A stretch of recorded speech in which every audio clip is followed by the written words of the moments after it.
দর্শক, এই ভিডিওতে আপনাদেরকে একটা আষাঢ়ি গল্প শোনাবো।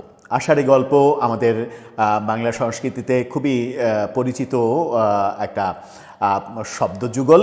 সেই আষাঢ়ি গল্পটা শোনাবো। আষাঢ়ি গল্প হচ্ছে যে এবারের নির্বাচনে সব কিছুই নাকি খুব শান্তিপূর্ণভাবে হচ্ছে, কোনো ধরনের কোনো খারাপ কিছু হচ্ছে না এবং প্রত্যেকটা দল শান্তিপূর্ণভাবে নির্বাচনের প্রচার চালাচ্ছেন। একে অপরকে কোনোভাবেই একটা শব্দ প্রয়োগ করেও আক্রমণ করছেন না, অর্থাৎ এক দল আর এক দলকে কোনো ধরনের কোনো আক্রমণ করছেন না। এতটাই শান্তিপূর্ণ হচ্ছে এবং সেই শান্তিপূর্ণ ব্যাপারে আমাদের যিনি এখন প্রধান উপদেষ্টা, তিনি যার পর নাই খুশি। তিনি এতটাই খুশি যে সব কিছু ঠিক আছে বলছেন তাকে উদ্ধৃত করে তার প্রেস সেক্রেটারি। আমরা একটু এই ভিডিওতে অনুসন্ধান করে দেখার চেষ্টা করব যে এবারের নির্বাচনে একে অপরের বিরুদ্ধে আক্রমণ আদৌ আছে কিনা, যেগুলো শোনা যাচ্ছে চতুর্দিকে সেগুলো ভুয়া কিনা, কিংবা এআই দিয়ে তৈরি করা ভিডিও কিংবা ফটোকার্ড কিংবা ছবি কিংবা নিউজ কিনা। প্রধান উপদেষ্টা অ্যাকচুয়ালি কি বলতে চাইলেন, কি বোঝাতে চাইলেন, বিবিসি বাংলা কি বলছে, সবকিছু নিয়ে আলোচনা করে বোঝার চেষ্টা করব এবারের নির্বাচনটা কতটা শান্তিপূর্ণ হচ্ছে এবং রাজনৈতিক নেতারা কতটা সহনশীল আচরণ করছেন। থাকবেন পলিটিক্স টিভির নিয়মিত আয়োজনে। দর্শক, বলছিলাম এবারের নির্বাচনটা খুবই শান্তিপূর্ণভাবে হচ্ছে, কোনো ধরনের কোনো কিছু ঘটেনি। আমরা শুধুমাত্র টিআইবিকে বলতে শুনেছি যে এবারের নির্বাচনে গত 3-4 দিন আগে টিআইবি যে রিপোর্ট দিয়েছিল যে তারা 15 জন নিহত হওয়ার কথা বলেছে নির্বাচনের সহিংসতায়, এবং সরকার থেকেই স্বীকার করে নেওয়া হয়েছে যে 274টি, আরও 3-4 দিন আগে 274টি সহিংস। বিএনপি জামাতকে কিছু বলছে না, জামাত বিএনপিকে কিছু বলছে না, এনসিপি বিএনপিকে কিছু বলছে না, বিএনপি এনসিপিকে কিছু বলছে না, কেউ কিছু বলছে না। এতটাই সততার মাধ্যমে সবাই প্রচার করছে, কেউ কারোর বিরুদ্ধে বিষোদ্গার করছে না, কটু কথা বলছে না, হুমকি ধামকি গীবত কোনো কিছুই করছে না। কি বলছেন তিনি, নির্বাচন তার প্রেস উইং কি বলল একটু জেনে নিই। এবার নির্বাচনী প্রচারণা শান্তিপূর্ণভাবে হচ্ছে, কেউ কারো বিরুদ্ধে কটু কথা বলছেন না, কোনো অভদ্র আচরণও করা হচ্ছে না। বাংলাদেশের অন্তর্বর্তী সরকারের প্রধান উপদেষ্টা প্রফেসর ইউনূস এই মন্তব্য করেছেন বলে প্রধান উপদেষ্টার প্রেস সেক্রেটারি শফিকুল আলম তিনি জানিয়েছেন। নির্বাচনের প্রস্তুতি নিয়ে শনিবার উচ্চ পর্যায়ের এক বৈঠকে প্রধান উপদেষ্টা এই মন্তব্য করেন বলে শফিকুল আলম জানিয়েছেন। শফিকুল আলম প্রধান উপদেষ্টাকে উদ্ধৃত করে বলেন, সারা দেশে শান্তিপূর্ণ ও সৌহার্দ্যপূর্ণ পরিবেশে নির্বাচনী প্রচারণা চলছে, কেউ কারো বিরুদ্ধে কটু কথা বলছেন না, কোনো অভদ্র আচরণ হচ্ছে না, অভদ্র কথাও হচ্ছে না। আমাদের রাজনৈতিক ইতিহাস ও সংস্কৃতির জন্য এটা খুব ইতিবাচক পরিবর্তন। এখন পর্যন্ত প্রস্তুতি খুবই ভালো। আর অন্য কথা বলেছেন, অর্থাৎ কোনো ধরনের কোনো কটু কথা, অভদ্র আচরণ এগুলো হচ্ছে না। যখন এই কথা বলছেন প্রধান উপদেষ্টা, তখন চলুন দৈনিক না, সময় টেলিভিশনের একটা শিরোনাম আপনাদের দেখায়। সময় টেলিভিশন গত রাতে এই শিরোনামটা করেছে, নির্বাচনী সভায় তারেক শফিকুরের যত প্রতিশ্রুতি ও আক্রমণ। তারেক রহমান এবং শফিকুর রহমান একে অপরকে এই দুইজনই তো সব থেকে মোটামুটি ভদ্রভাবে কথা বলেছেন। এই দুইজন ভদ্রতার মধ্য দিয়ে একে অপরকে কিভাবে আক্রমণ করেছেন সেটা সময় টেলিভিশন তুলে এনেছে। সময় টেলিভিশন যেগুলো তুলে এনেছে সেগুলোর মধ্যে রয়েছে নারীবাদ বনাম রক্ষণশীলতা। কর্মজীবী নারীদের কর্মঘণ্টা কমানোর ঘোষণা করেছিলেন জামাত আমির। এই নিয়ে সামাজিক যোগাযোগ মাধ্যম সহ নানা অঙ্গনে সমালোচনার শিকার হন জামাত আমির। 30 জানুয়ারি কাতার ভিত্তিক সংবাদ মাধ্যম আল জাজিরাকে দেয়া সাক্ষাৎকারে জামাত আমির বলেন যে নারী তার প্রধান পদে আসা সম্ভব নয়। এসব ঘটনার প্রবাহের প্রেক্ষিতে খুলনার এক জনসভায় 2রা ফেব্রুয়ারি তারেক রহমান অভিযোগ করেন যে একটি নির্দিষ্ট দল প্রকাশ্যে বলছে তারা নারী নেতৃত্বে বিশ্বাস করে না। এটাকে মধ্যযুগীয় মানসিকতা বলে ট্যাগ করেন তিনি। এটাকে মধ্যযুগীয় মানসিকতা বলা হয়েছে। তারেক রহমান বলেছেন, তিনি বলেন একটি রাজনৈতিক দল এই যে বাংলাদেশে অর্ধেক নারী গোষ্ঠীকে তারা কিভাবে ঘরের মধ্যে আটকে রাখতে চায় সেই কথা তারা বলছে।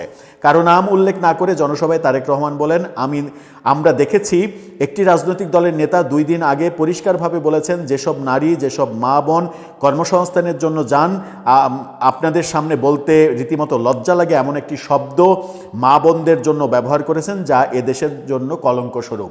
এবং তারেক রহমান এটাও বলেছেন যে এক্স আইডি এক্স হ্যান্ডেল যে হ্যাক হওয়ার, এই হ্যাকের নাটক করা হচ্ছে, এই হ্যাক হয়নি। তিনি সত্যি সত্যি নারীদের এভাবে বিষোদ্গার করেছেন। নারীদের হিজাব বোরখা নিয়ে অনেক কথা বলেছেন।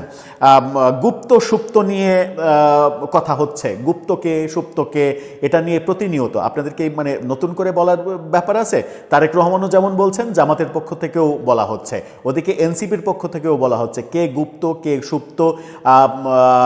বিএনপির পক্ষ থেকে জামাতকে গুপ্ত রাজনীতি, আওয়ামী লীগের আমলে গুপ্ত রাজনীতি করেছে সে কথা বলা হচ্ছে। জামাত আবার প্রতি আক্রমে বলছে যে 17 বছর গুপ্ত অবস্থায় যে ছিল সে দেশে এসে বিভিন্ন ধরনের ফতোয়া দিচ্ছে, গুপ্ত সুপ্তের ফতোয়া দিচ্ছে, এ ধরনের বক্তব্য আমরা দেখেছি।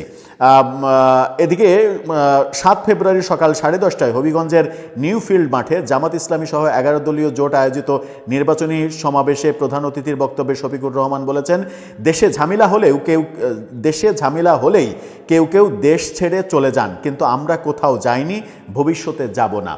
এটা কি কটু কথা না? এবার আসেন সময় টেলিভিশন যে একটা ফটোকার্ড তৈরি করেছে, সেই ফটোকার্ডে আমরা কি দেখতে পাচ্ছি সেই ফটোকার্ডটা দেখে নিন। সেখানে সহনশীলতা থেকে মারমুখী অবস্থান, পাল্টাপাল্টি বক্তব্যে বলা হচ্ছে তারেক রহমান ময়মনসিংহ সার্কিট হাউস মাঠ 27 জানুয়ারি তিনি বলেছেন, নাম না নিলেও জামাতকে ইঙ্গিত করে বলেছেন কিছু দল ধর্মের দোহাই দিয়ে বিভাজন সৃষ্টি করে ফায়দা লুটতে চাচ্ছে, তিনি তাদের সুযোগ সন্ধানী হিসেবে আখ্যা দেন। এদিকে ডাক্তার শফিকুর রহমান নির্বাচনী ভিডিও বার্তায় 31 জানুয়ারি তিনি বলেছেন, বিএনপিকে লক্ষ্য করে বলেছেন, এক স্বৈরাচার বিদায় হওয়ার পর আরেক নতুন স্বৈরাচার চাঁদাবাজের জন্ম আমরা হতে দেব না। তিনি বিএনপি নেতাদের বিরুদ্ধে চাঁদাবাজির অভিযোগ করেন। এবার তারেক রহমান বগুড়ার জনসভায় 30 জানুয়ারি তিনি কি বলছেন, জামাতের এককভাবে নির্বাচনের সিদ্ধান্তকে কটাক্ষ করে তিনি বলছেন, যারা ওকে ফাটল ধরায় তারা দেশপ্রেমিক হতে পারে না। আবার জামাতের আমির শফিকুর রহমান সিলেটের শেষ জনসভায় ফেব্রুয়ারিতে তিনি বলেছেন যে তিনি বিএনপিকে আওয়ামী লীগের বিকল্প সংস্করণ বলছেন, অর্থাৎ বিএনপি আওয়ামী লীগের বিকল্প সংস্করণ বা বি টিম হিসেবে ট্যাগ করে বলেছেন, আদর্শহীন রাজনীতির দিন শেষ। আপনাদেরকে আরও একটু মানে গতকালকে জন্ম হওয়া একটা ঘটনা দেখাই। আন্দালিব রহমান পার্থ তিনি একটি জনসভায় কি বলেছেন দেখুন, সারা বাংলার এই খবরটা দেখে নিন। সেখানে তিনি বলছেন, জামাত মানুষের আবেগ নিয়ে খেলছে, জামাতকে এই ইয়ে করছেন, এটা কি কটু কথা না? এবার মানে যেটা আমরা দেখাতে চাই সেটা হচ্ছে যে চরমনাই পীর তিনি বড় ভাই তিনি কি বলছেন, বাংলা ভিশনের শিরোনামটা দেখে নিন, দাঁড়িপাল্লার এক পাল্লায় আমেরিকা আর এক পাল্লায় ভারত, রেজাউল করিম, মুফতি রেজাউল করিম তিনি বলেছেন। আরেকটা বাংলা ভিশনের আরেকটা ফটোকার্ড দেখুন, মির্জা আব্বাস তিনি কি বলছেন, ক্ষমতায় বসে নির্বাচন করছে জামাত ও এনসিপি। মির্জা আব্বাস মানে জামাত এবং এনসিপি ক্ষমতায় বসে নির্বাচন করছেন। এ তো মোটামুটি মানে আমরা যে আলোচনাগুলো বললাম কিংবা সময় টেলিভিশনের আলোচনায় যেগুলো উঠে আসলো সেগুলো মোটামুটি সুখাদ্য, এগুলো খুব একটা খারাপ ব্যাপার না।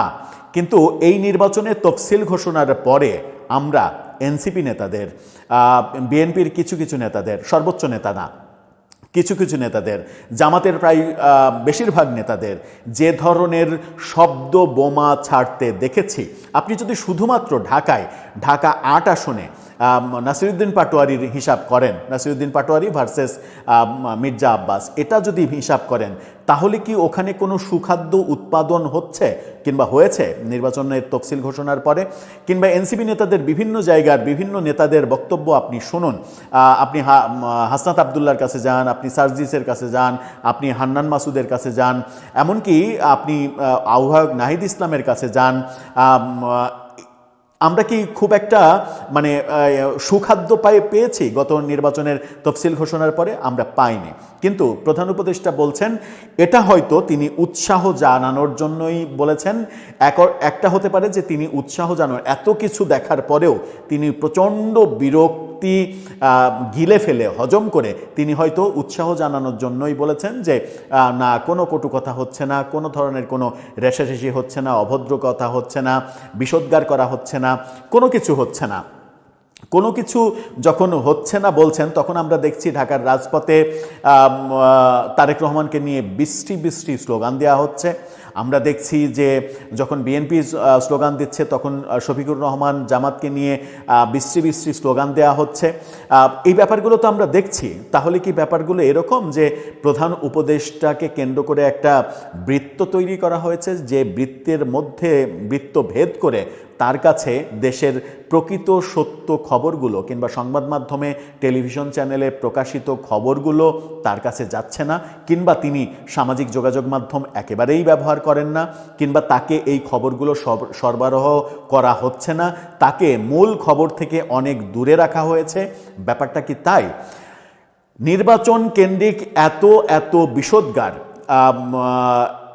এই মানে গত 15 বছরে তো 3টা নির্বাচন যেটা দেখেছি আমরা, সেই 3টা নির্বাচনে তো যেহেতু প্রতিপক্ষ তেমন একটা ছিল না, সেহেতু যাদের বয়স 25-30 বছর, অন্তত মানে 30-35-এর মধ্যে যাদের বয়স, তারা অন্তত স্মরণ করতে পারবে না যে এবারের নির্বাচন কেন্দ্রিক যত বিষোদ্গার হয়েছে এর চাইতে বেশি বিষোদ্গার আর কোনো নির্বাচনে হয়েছে কিনা। যাদের বয়স 50ও, তারাও স্মরণ করতে বোধহয় একটু হিমশিম খাবেন যে ঠিক এর আগে কোন নির্বাচনে এত বেশি বিষোদ্গারের ঘটনা তারা প্রত্যক্ষ করেছিলেন, যেটা এখন হচ্ছে। এবং একটা বড় দল এবং একটা বড় জোট, আওয়ামী লীগ এবং 14 দল, তারা যখন নির্বাচনের কার্যক্রম থেকে একেবারেই বাইরে রয়েছে, তাদেরকে বাদ দিয়ে তাদের বিপক্ষের সবাই যখন নিজেরা বিপক্ষের মানে পক্ষ বিপক্ষ হয়ে গেছে, তাদের মধ্যেই যখন এত বিষোদ্গার হচ্ছে, তখন কি হচ্ছে? আমরা চরমনাই পীরের 2 ভাইয়ের এই মানে জামাতের সঙ্গে জোট ভেঙে যাওয়ার পরে তাদের জামাত সম্পর্কে যে বক্তব্যগুলো আমরা দেখছি, কিংবা হেফাজতের আমির, যে এই বক্তব্যগুলো আমি মুখ দিয়ে উচ্চারণ করতে চাই না, হেফাজতের আমির সর্বশেষ একদিন আগে জামাত সম্পর্কে যেসব বক্তব্য দিয়েছেন, বিএনপির পক্ষ থেকে জামাত সম্পর্কে যে সকল বক্তব্য আসছে, জামাতের পক্ষ থেকে বিএনপি সম্পর্কে যে সকল কুশ্রী কথাবার্তা আসছে, তারেক রহমান সম্পর্কে যে সকল কুশ্রী কথাবার্তা বলা হচ্ছে, এনসিপির নেতারা বিএনপি এবং তারেক রহমানকে যেভাবে প্রতিনিয়ত ধুয়ে দিচ্ছেন, এত কিছুর পরেও যদি এগুলো কুকথা না হয়, এগুলো যদি সুকথা হয়, তাহলে বলতেই হবে যে সময় পরিবর্তন হয়েও আমাদের কোনো লাভ হলো না। কারণ এখন আমরা তারকা হতে তাদেরই দেখি যারা অশ্লীল গালাগালি করতে পারে, যারা অশ্লীল অশ্রাব্য কথা বলতে পারে, তারাই এখন রাজনীতির মাঠে হিরো হয়ে যায়, মহাতারকা হয়ে যায়। দর্শক, আপনার মতামত এ ব্যাপারে জানিয়ে লিখতে পারেন।